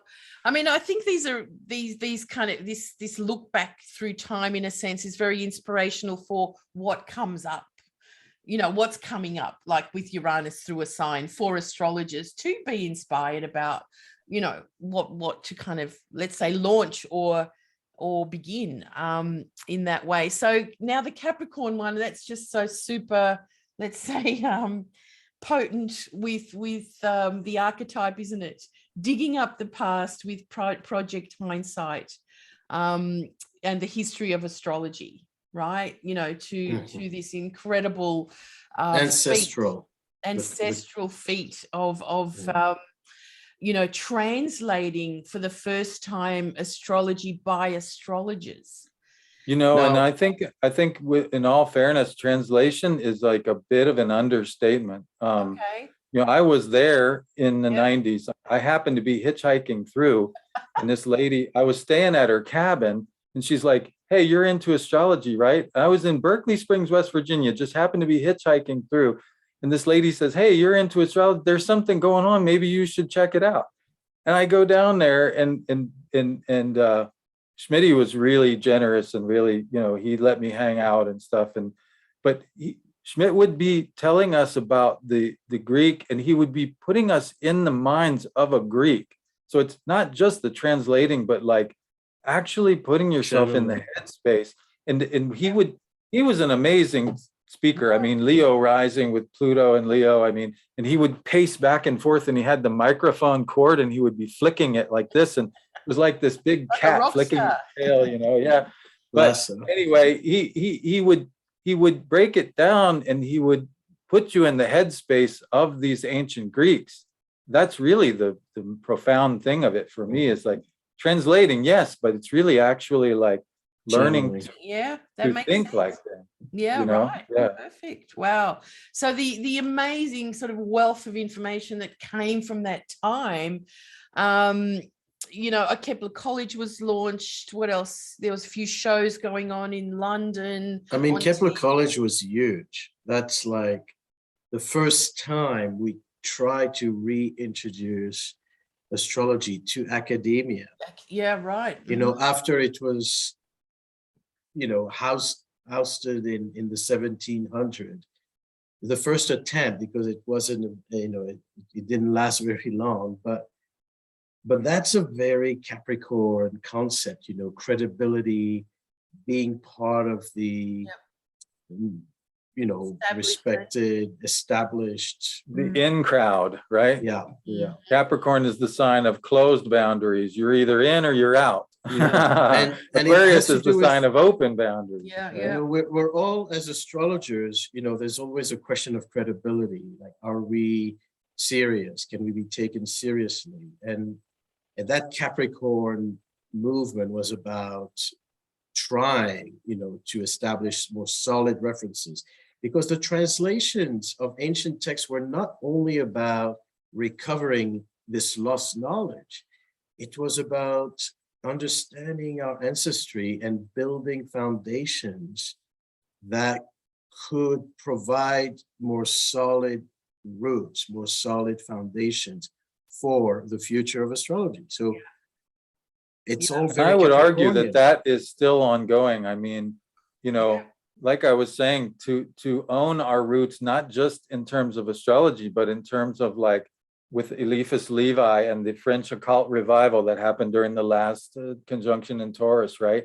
So there's the magic and the alchemy, and understanding that all three of these arts, the magic, the alchemy, and the astrology, were interrelated, and that most people did not practice astrology in isolation. They practiced it in the context of the magic and the alchemy and the philosophy, right? And so understanding Neoplatonic philosophy is really important to understand what it means to be an astrologer. Yeah. So, yeah. I mean, the reasons, the next section, Uranus and Aquarius, that's when I started like getting, going, I have to learn astrology, because I was very much into alchemy and magic and symbols and, the philosophies behind all of that, and thought, what combines these things is astrology. All these amazing people know astrology, right? So I went, that's it. I have to study astrology. You came in from the other direction. See, I came in as an astrologer and found out, there's magic and alchemy. You came in from the side door, and that's funny. Yeah, and I went, that's it. It's like something that binds all these things is astrology. So, anyway, so then we go into Uranus in Aquarius, which again, it was the time that I was, really absorbing it all. And it was really the quantum world was really coming alive, right? The quantum sort of, science was really sort of telling us a lot about, reality and how our minds worked and how the world worked. Although it was always around, it was just very much more prominent then. And of course, we were all connected. We don't even begin to understand quantum yet. Sure, but it was We don't really even begin. And no no offense against Rick Levine, but Rick Levine's not a physicist, Well, he did So write. I think it's a little bit pretentious for us to claim that we're quantum whatever, but this idea, for instance, that we know that the simple act of observing an experiment can affect the outcome. Yep, that was all Right? around that time. So you see what's happening there is that, what you have is in alchemy, you have 3 primes, right? Paracelsus taught us that there were 3 parts to anything. You have the consciousness of that thing, the Mercury, you have the body of that thing, the salt, and you have the soul of that thing, the sulfur. And so what happened was in the 1600s, 1700s, science became exclusively focused on the salt, the body, the material aspect of the universe. And then what happens is, to their own surprise, the consciousness comes back and says, hey, what about me? Yeah. You forgot about me, and to some extent, they're still grappling with that problem. To some extent, they have begun. So my response when people say astrology is pseudoscience, I say, no, my friend. Science is pseudo-hermetic. They have only dealt with the physical aspect. Now they have done extreme things with that, yes. But what about the spirit? What about the consciousness? What about the soul? Nothing. A little bit with the soul, thanks to Freud and Jung and whatever we know about the motivations. But yeah, and so think about this for a second.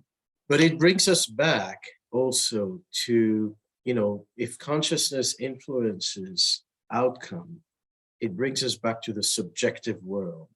So we're moving from an objective world where it's fate, things happen because there's a higher mechanism and we are part of, something that's already there. Yeah, you can no longer fob it off on fate, right? Now, if my consciousness is part of a bigger consciousness, I got to own up to being part of this stuff.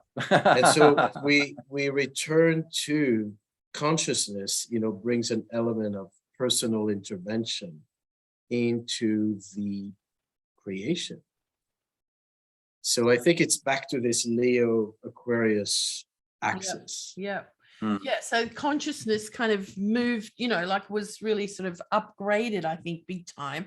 And then, like what we saw with Uranus in Pisces time, again, it's all leading from what's happened prior, of course, isn't it? Like the Capricorn, the Aquarius, the Pisces, we have things like, Cosmos and Psyche. I wrote Cosmic and Psyche, but Cosmos and Psyche come out. It was the integration. I really saw that the old and the new, like there was this new, kind of blending of things coming together, right? As of the astrology of that time, the past and the future kind of, melding into this new seed, which is very Pisces. And of course, social media. And Tarnas is extremely poetic in his writing.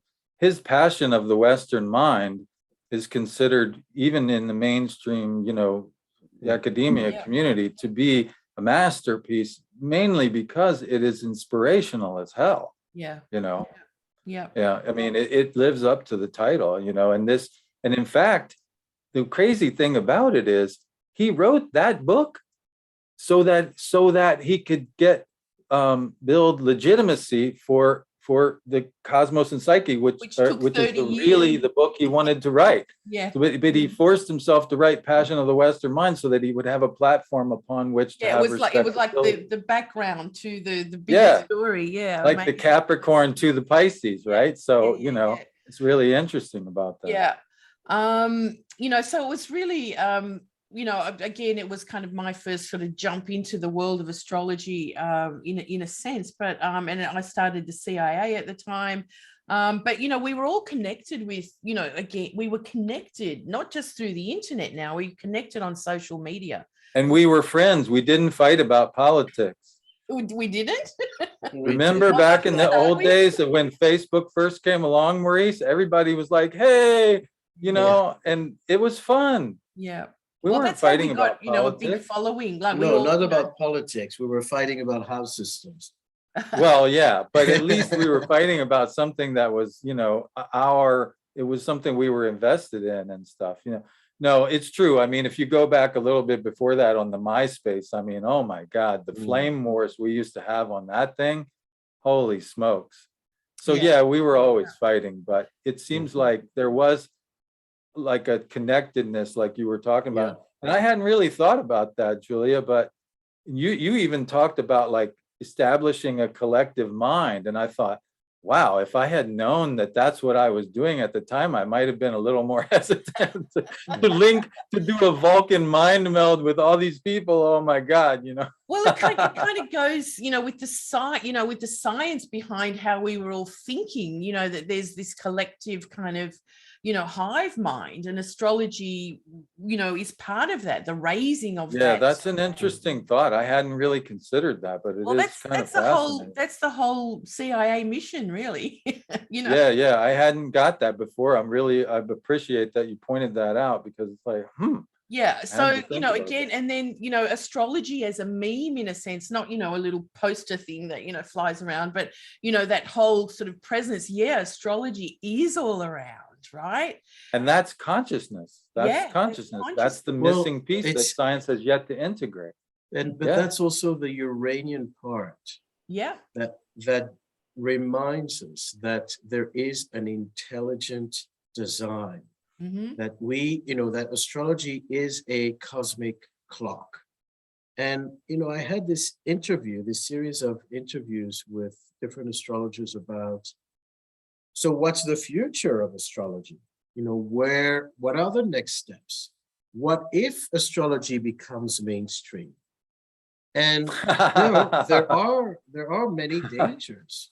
There are many dangers, and yet there are also, then it gets to be a commodity, the commoditization, which is already happening, the commoditization. Well, that's Taurus time, isn't it, now? Yeah. But it's commodity, but it's also prejudice.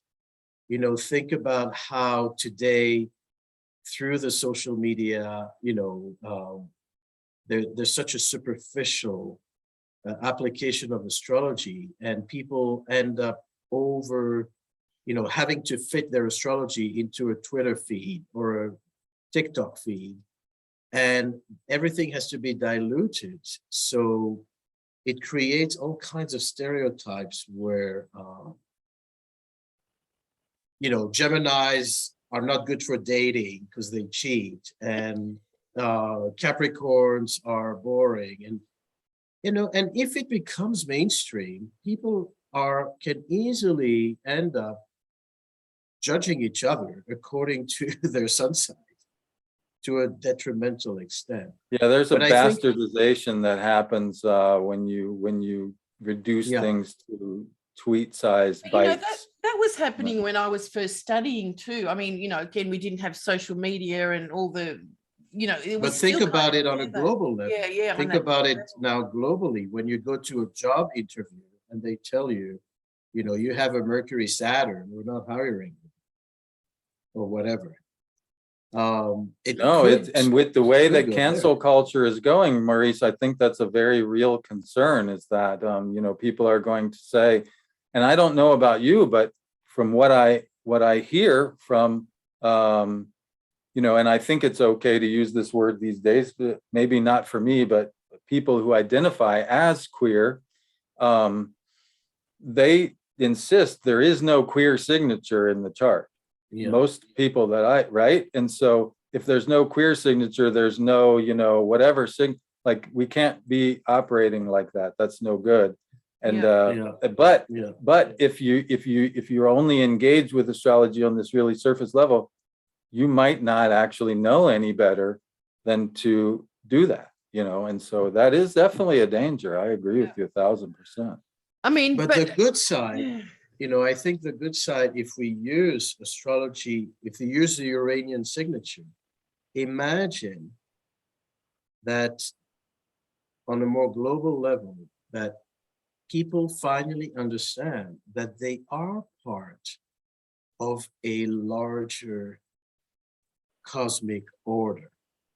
and a tradition and a long line of, of thinkers and philosophizers, and like there's this thread. Not this getting pulled out of thread. thin air, so to speak. It's not just coming Yeah. from nowhere. Yeah, we haven't dropped Exactly. into. Yeah, we I mean, have. I think that can help humanity get out of depression. Because what is depression? Depression is a sense that nothing makes sense, that your life has no purpose, that you're a loser, or you don't have a space. You don't have This a place in this nothingness world. that entered when we had these elliptical orbits, right? Yeah, we have to solve that nothingness. We have to recenter. We have to find our center again. Yeah. So astrology can give meaning back to our lives. Like, even if I feel alienated, Yep. even if I feel that I'm lost, the chart tells me there's a place for me. I have these qualities. I don't need to fit in. So astrology, just like I think all of us, I mean, Julia, Gary, when you discovered astrology, they did not change you. Oh, it changed my life for sure, man. I mean, Yeah. And so imagine that on a global level, imagine people discovering that they are part of a cosmic order. well, I think that's already how is that happening, man. I mean, my friend, my really good buddy, Asheville buddy, Kelly Lee Phipps, back in the day when I first started podcasting, he had me on his podcast and whatnot. And in his book, he was titled The Celestial Renaissance, and his vision was just what you're saying, Maurice, that, just this is so exciting and I feel so great when I'm doing that. And if I could just give a little bit, inject a little bit of this into everyone I know, what a good world, what a great world it would be. And like, yeah, absolutely. I think we're already starting to see that, like his vision for celestial renaissance is happening. There's a huge influx of young people into the field that's kind of overwhelming on the one hand, and it is, there's a little bit of concern because how grounded is it, how responsible is it, whatever. But on the other hand, wow, what potential is there? And maybe the celestial renaissance is already happening, like what you're talking about. We're actually living in the early days of it. Yeah. I think that once Uranus hits Gemini, it will again, and Pluto, in Aquarius at the same time, it will propagate, it will I'm going to just reach people's minds. Sorry, these are just the charts, but I'll just flick through them because we've actually talked about them already. You've talked about that as well. We've kind of gone through them already, but I don't think we've got time to actually go through it all again. But yeah, like what's ahead, guys? Seeing this, it's pretty much very obvious that there's this stream going through of Uranian signs. I think there is there are two important movements that are going to revolutionize astrology. As I mentioned, the first one is if astrology gets mainstream, and it will redefine science rather than science trying to define astrology. Yeah. If astrology keeps growing, the scientists will have to ask themselves those deeper questions. How come astrology is there and we don't know why?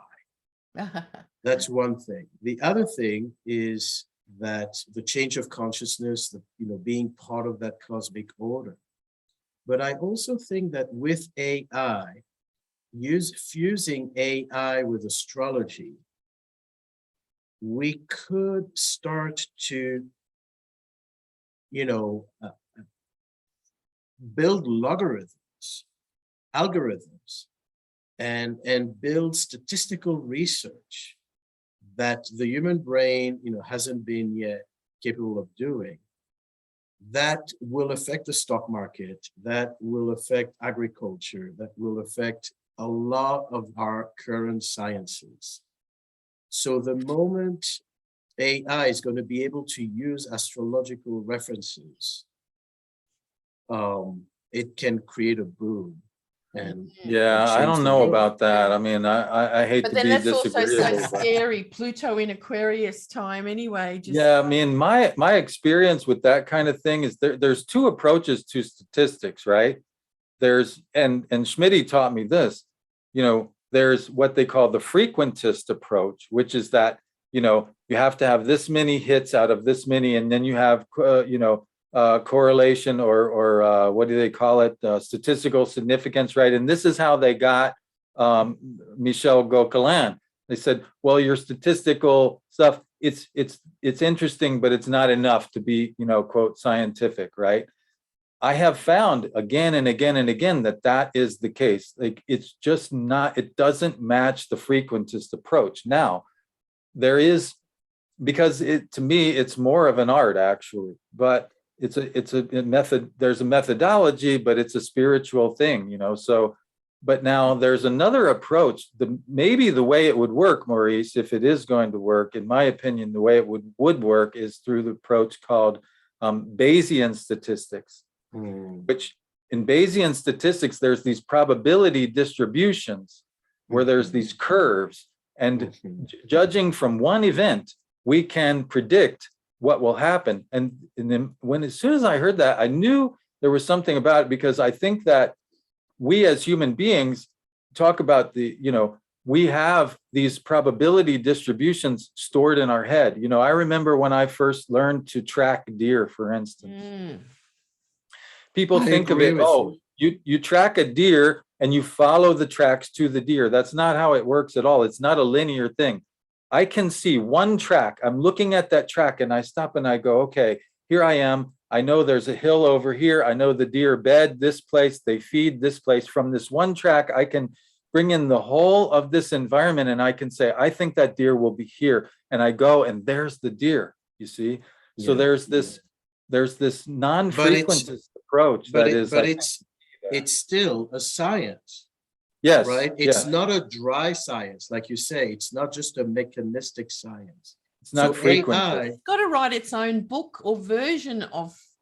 But that's that's what I was saying as the first leg of it, is that if astrology becomes bigger and people start to use it more and apply it and see it work, it will change science. It will. Well, as I say, science is pseudo-hermetic. They need to get back to their hermetic roots. I mean, I posted a meme about this where Darth Vader was saying, and it's Darth Vader, and he says, and I say, but I say astrologers, right? So it's like, I am your father, and then scientist is Luke saying, no, and then the astrologers come back, look into your heart, it is true, and and it's like, but that's the facts. We are the fathers of science. Science came from hermetics. Yeah. And they tried to pretend to divorce themselves, to castrate the father, but it didn't work. And they have to be able to reintegrate themselves into their own tradition and their own roots. And they have to be able to reconcile themselves with the soul and with the spirit. Absolutely. But that's when that happens, it will also affect the way we program AI, because AI will function according to our own input into it. And a lot of this stuff, Maurice, is happening on the blockchain, right? They're programming things to do trades. You can program an AI algorithm to trade on this basis, blah, blah, blah, blah, blah. And then people can buy a token that's based on that AI model. And if it works well, then their stock goes up, and so, yeah, it's possible that has, but again, I think it has more to do with the Bayesian statistics than the frequentist. For anybody out there who's thinking they want to go that way, read up on Bayesian statistics, because I'm pretty sure that's the way it'll go. You're the second person who brings this up to me recently, Robert Blaschke. Well, it's very the frequentist approach. I don't think is ever going to work. Yeah, agreed. It's the time moving through Gemini as well, Uranus through Gemini. Well, the other thing with Taurus that I wanted to bring up, Julia, is biodynamic agriculture. We talked about the Theosophists, but Rudolf Steiner, he started a system of agriculture that's based on astrology. Right. I work for a Time of the calendar. Taurus time, the 1850s, or do you? No, Steiner did Later. this in the 1920s. Oh, actually. sorry. Okay. Yeah. Okay. In the Pisces time. I don't remember exactly. I should have put it in there, but there's biodynamic agriculture, and so but also like tradition. As I said, like we have a tradition of Neoplatonic philosophy. We have a tradition of we have a spiritual foundation that science does not. And we need to stop saying astrology is not a religion or a belief system. Well, not exactly, but we do have a rich background in that. And we need to own it. Yeah. You know, I think. So there's a very traditional aspect to that, but resources and the fights over resources and stuff. I mean, the other thing I hope for our own sustainability and Taurian is that we are going to have more wealth poured into astrology, the same way people donate for certain causes, for science, to fight cancer. We need big donors. Crowdfunding. Crowdfunding in order to build astrology museums, astrology universities, to basically invest in our field in a more substantial way. And that's the Renaissance model from which in astrology's heyday, you had a royal patron who, made it possible for you to do all the research and stuff. Yeah. And we need the Warren Buffetts of astrology to not only provide scholarships for people, but really elevate and build libraries and create basically I've got 3 or 4 culture. or 5 books in my head that if somebody would just pay me so that I didn't have to do all the daily stuff, man, I could crank out some books, buddy. Anyone in the crowd, I'll sign me up. I'll take a patron. Well, in this Taurus time, we have had some libraries set up, haven't we? Jen Zart is setting a library up, and Philip Graves has set up a library. True. Do you know when the Urania Trust was set up? I forgot to look that up. Was that in the 90s or 80s? But like a trust. I mean, when we look ahead, okay, so through the Gemini part, I think that, there will be a lot more astrology in schools, or the understanding on for younger people level somehow, just teaching in general. We're going to just see it so much more out there somehow, I think. Everyone more talking about it than they are now.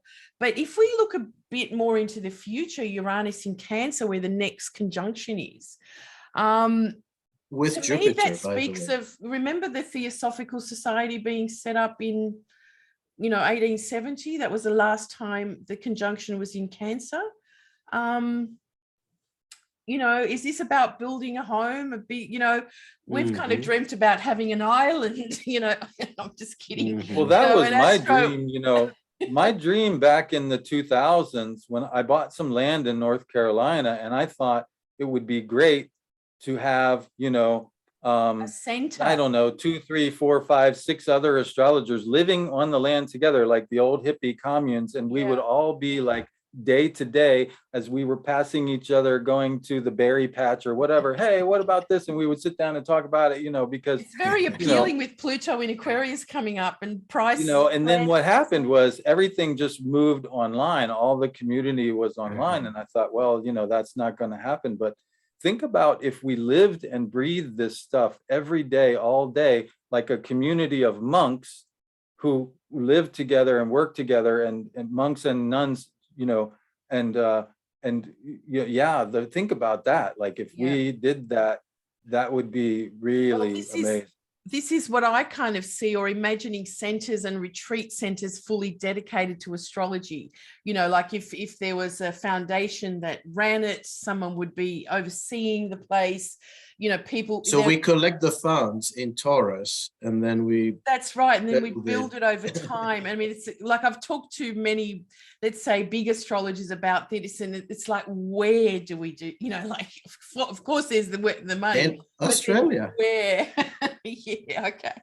Anyway, I'm not sure I trust your government. But No I think- offense, but the more I think sacred that place. Yeah, it's also informative to look back, you know, in 1954, Uranus was on the South Node in Cancer.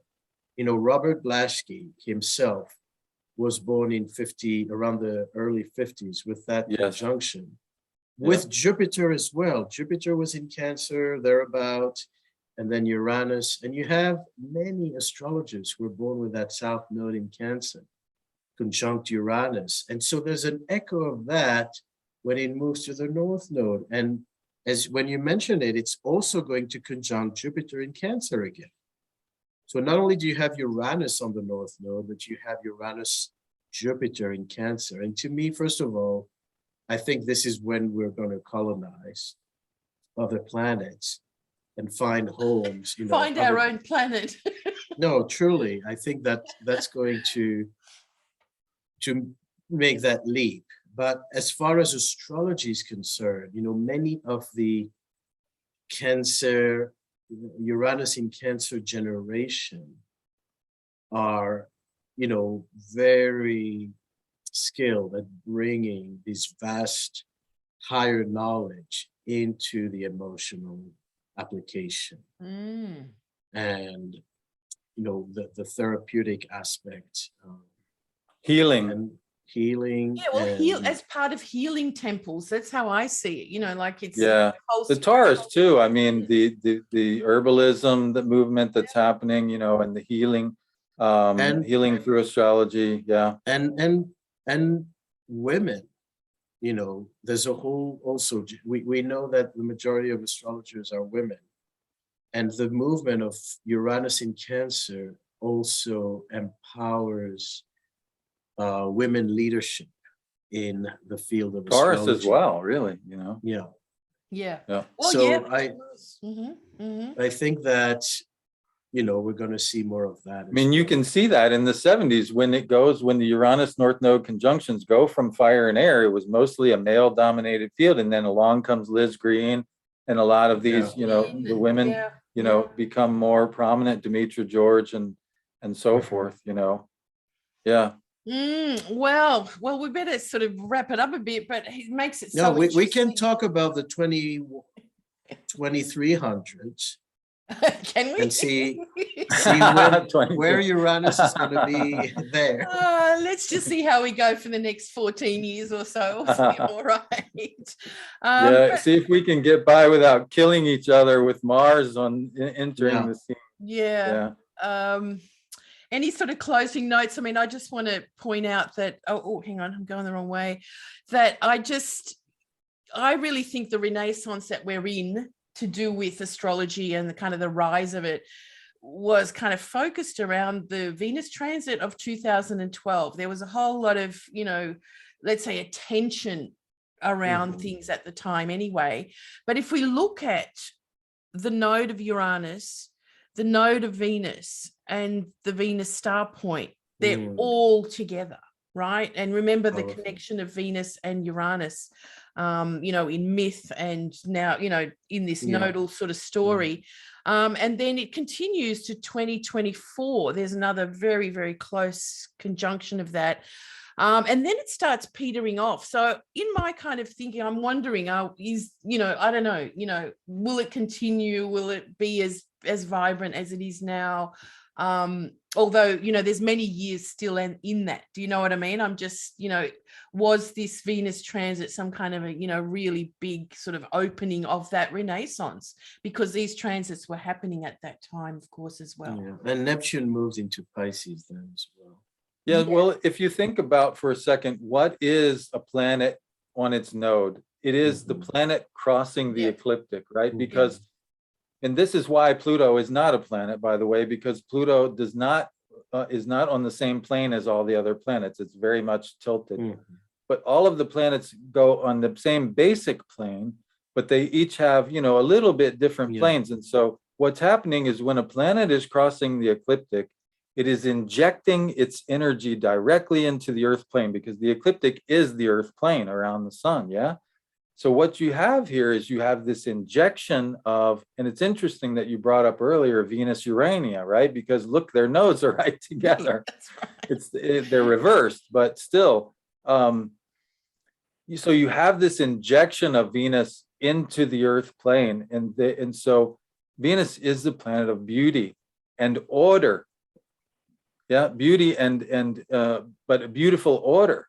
Yeah. And this is what I interviewed John Michael Greer, famous occult scholar, and he was talking about that, you know, this return. One thing that happened with this discovery of the modern planets and the introduction of the scientific is that we lost this beautiful ordered universe. Mhm. As I said, we lost our center. Yeah. You know, and so the reintroduction of the harmony that Maurice is talking about, this beautiful cyclic harmony, this beautiful order, and this reason for being, raison d'etre, right? The re-beautification of life, this emptiness, this, oh, God is dead, and there's this existential dread and all this.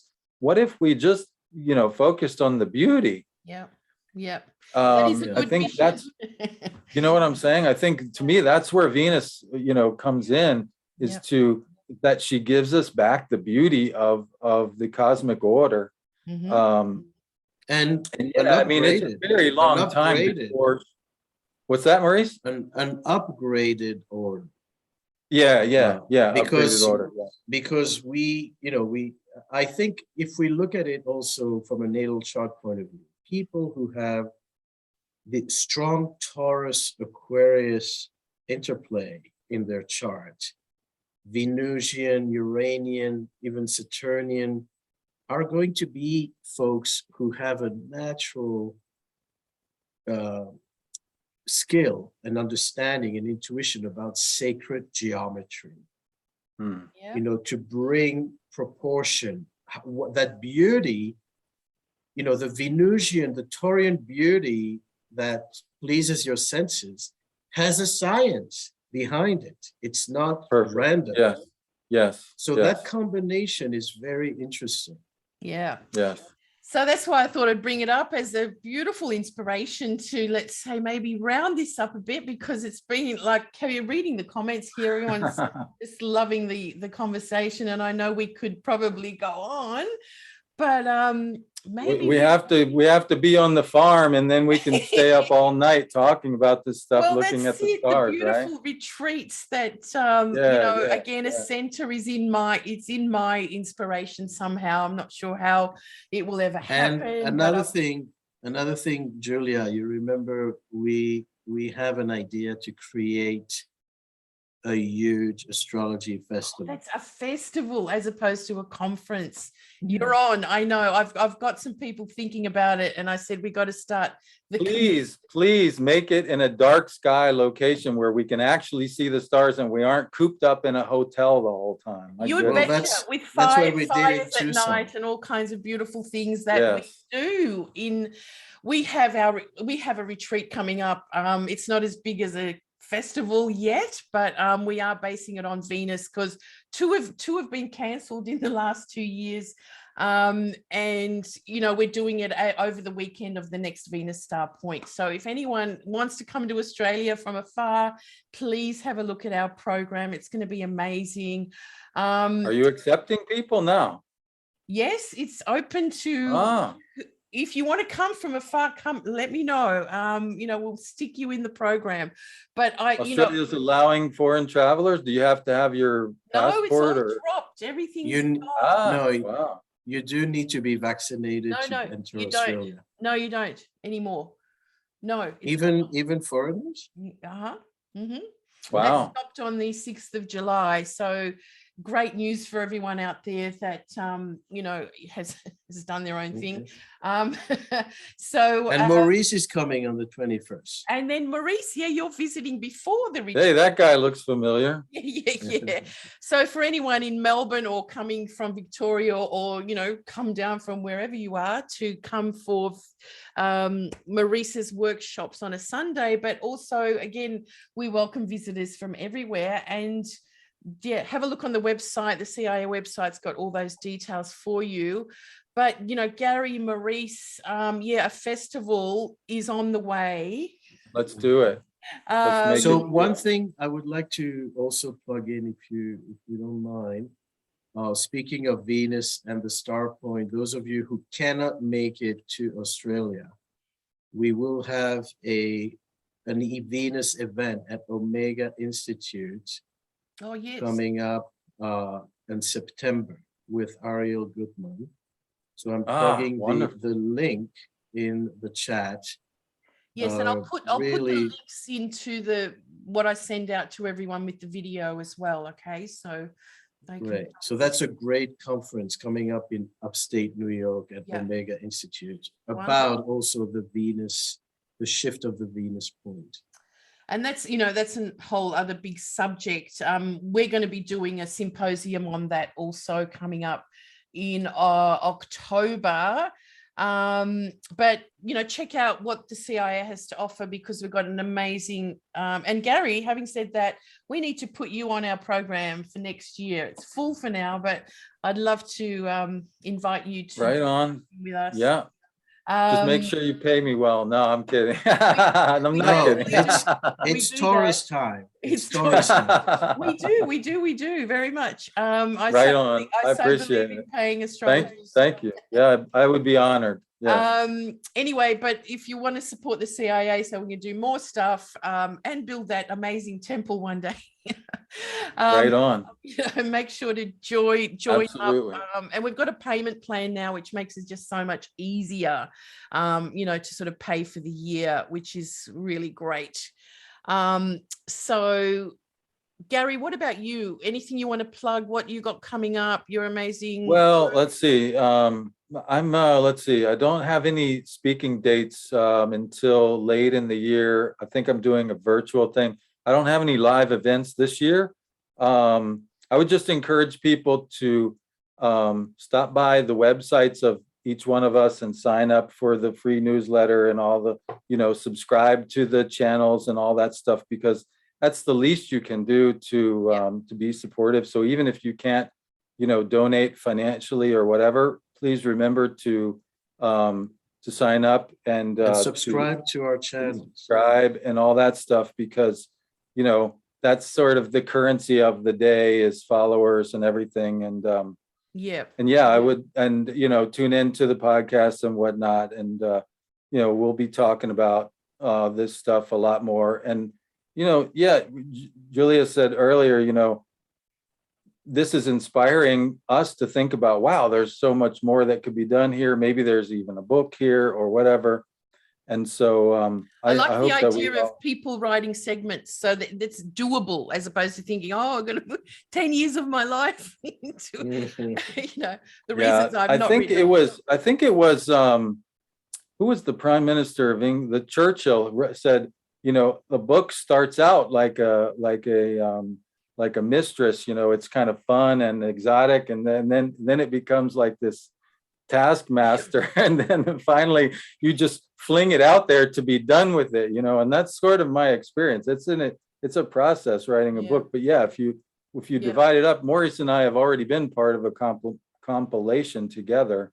Okay. It's a lot simpler, a lot faster and stuff. And so, but anyway, basically, in saying that, just saying, hey, let's do this again. It's been fun. Yeah, fantastic. Well, you know, so many great topics to talk about, but we just thought this one's particularly potent for, you know, this North Node conjunction to also. Yeah, I'm really glad it struck a chord. I just casually mentioned it, and it struck a chord, and that's wonderful. Thank you for hosting. Beautiful. Yeah. My pleasure, Gary. And it's been great to have you and your amazing conversations and what you bring into the story. Thanks, Maurice. And of course, you, Maurice, as well. Thank you again for your insights. You know, I love the thinking behind everything. And I'm going to see you Thank you, soon in everyone. Melbourne, which is cool. Yeah, and I will, I will be, for those who are in Australia, have a whole tour in Australia, so check it out. And I will just also add the link to the other Uranus North Node talk again, if you are interested. Okay, I'll gather them all up as well. And thank you all for being with us today. Again, everyone's really enjoyed the conversation and the insights. And I think, I mean, the reasons I do astrology is to inspire all of us. So thank you, Julia. You're doing, my pleasure. Always so present, so creative, Yeah, and such a positive spirit. Thank you. being the fire plug for making this happen. Yeah. And you have such an amazing skill in graphic design. Oh, thank you. Well, Always I'm coming up with designer artist, but I've not superseded him, but I'm just doing my own stuff now. And he's just like, how do you do that? But it's the apps are amazing these days. That's all I can say. So anyway, be creative out there. Astrology. Thanks everybody for coming out. Astrology we love. Keep it up, keep the good standards, and love to you all. Thanks again. We'll see you soon. Blessings, Cary. Stay tuned. Thank you.